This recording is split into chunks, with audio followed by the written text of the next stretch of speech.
Sine theta cos থিটার formula. এখানে হচ্ছে 0 degree, 30 degree, 45 degree, 60 degree, 90 degree.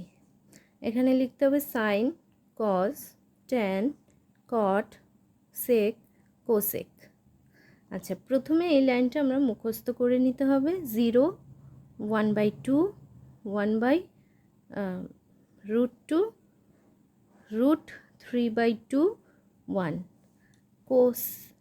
কস থিটার মান কি হবে? ঠিক উল্টো, মানে এটা এদিক থেকে উল্টো বসবে, এদিক থেকে এই দিকে বসবে। বসে গেল, খুব ইজি। এবার ট্যান থিটা কি হবে? ট্যান থিটা হচ্ছে গিয়ে is equal to sine by cos, মানে সাইন বাই কস।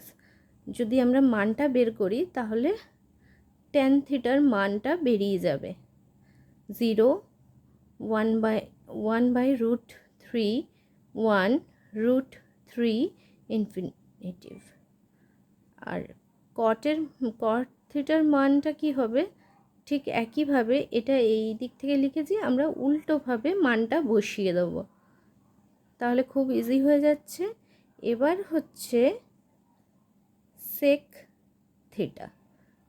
থিটাটা কি হবে? 1/cos theta.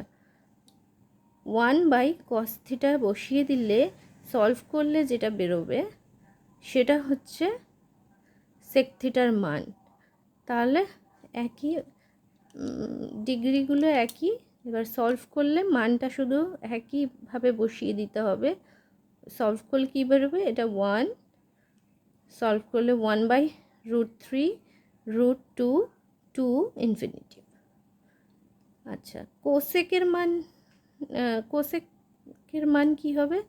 ঠিক একইভাবে এটা আমরা যেরকম মানটা বসিয়েছি উল্টোভাবে কোসেকের মানটা বসিয়ে দিতে হবে। তাহলে হয়ে গেল কস থিটা ট্যান থিটার যে ফর্মুলা। এইভাবেই মান বসিয়ে সেক